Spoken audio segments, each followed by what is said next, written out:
Good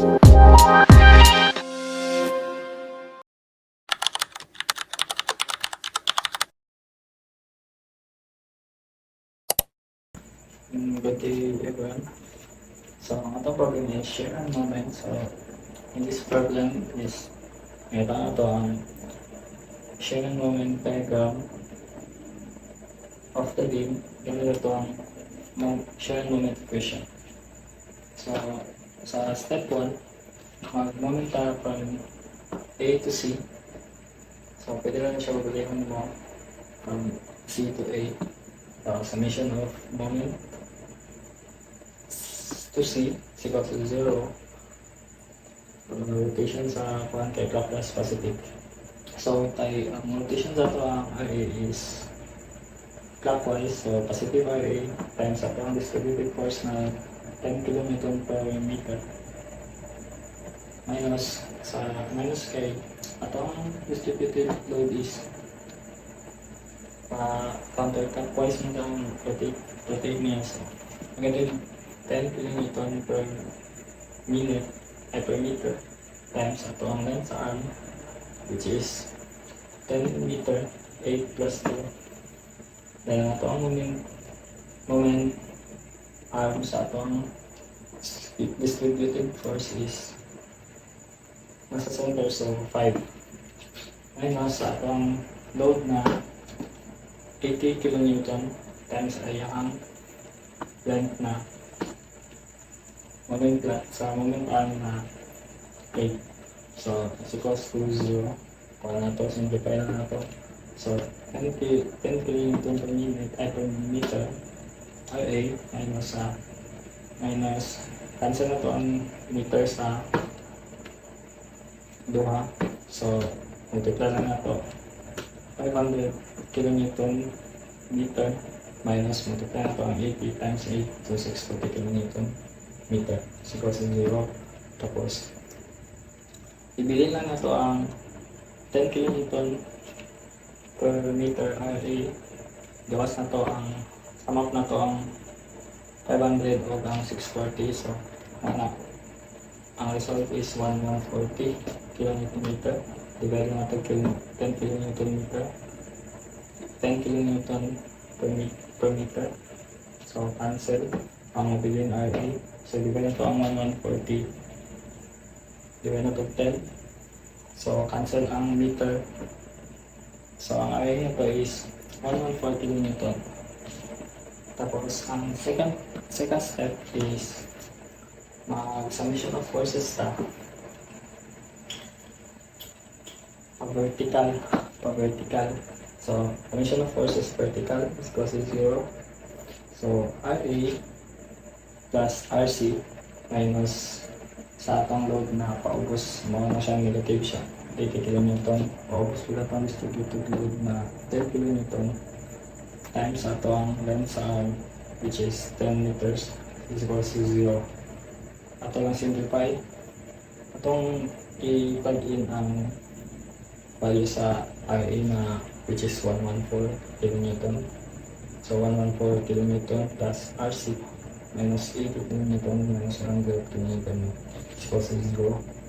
So pili na ito ang RC, i-balin ito sa pikas ang mga given, tapos isang up na to, which is ang atong RC is 66 kN. So sa along problem na share and moment beam is na siya yung ka segment A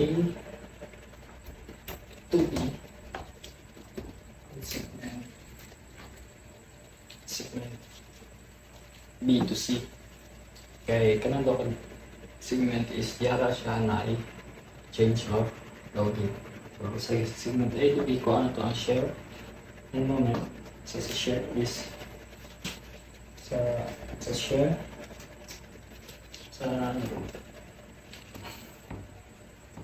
ng segment A to B is sa pataas na load is 114 kN minus ang paubos is 10 kN per meter times X.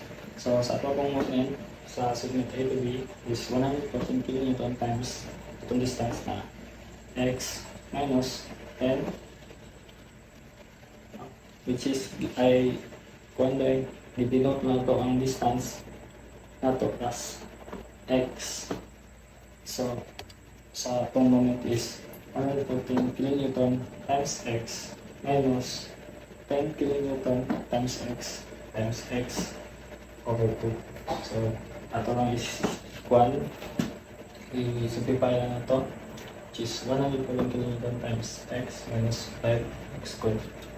So sa segment B to C, panilagay itong kuha na ito ang share and moment sa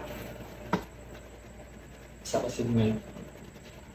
So segment B to C, share B to C is equals to 114 kN minus 80 kN minus 10 kN per meter times x. Simplify na ito, 34 kN minus 10 kN per meter times x. So ang moment po sa B to C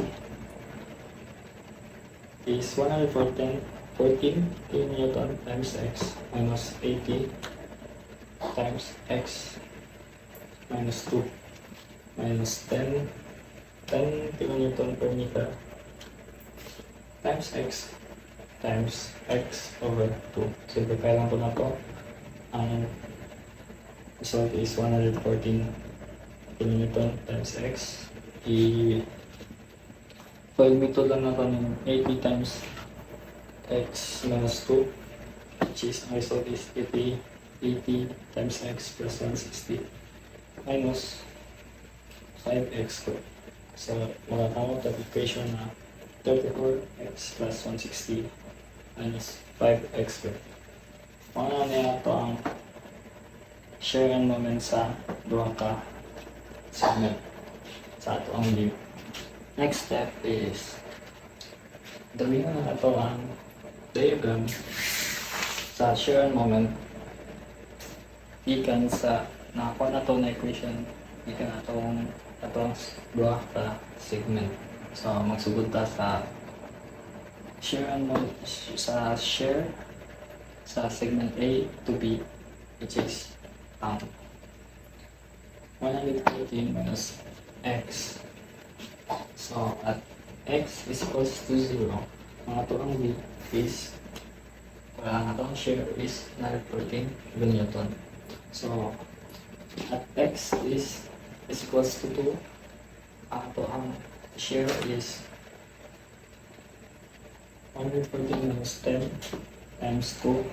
So atong answer is 24 kN. So bali na po sa share sa B to C. So share B to C, C equals to 34 minus 10 times x, 10x. So at x is equals to 2, our share is 14 kN. So at x is equals to 10, our share is negative 66 kN. So na nito ang diagram sa share.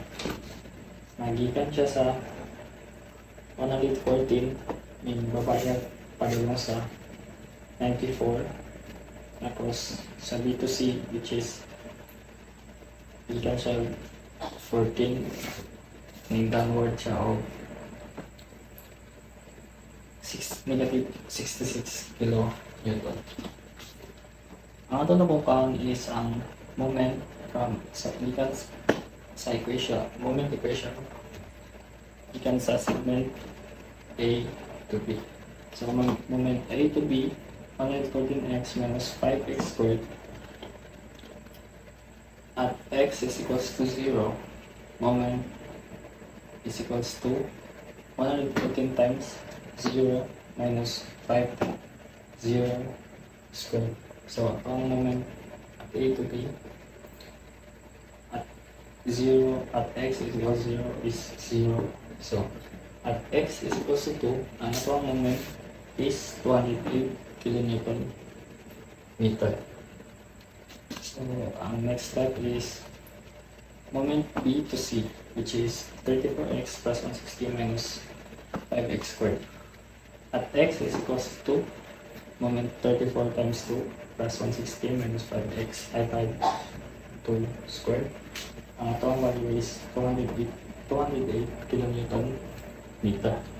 So, at x is equals to 10, moment is equals to 0. So, mga nyo itong diagram sa moment. So, kay decreasing nga ito ang shear diagram, ang itong diagram sa moment is concave downward. So, ano niya ang answer and diagram sa itong shear moment beam problem. Thank you.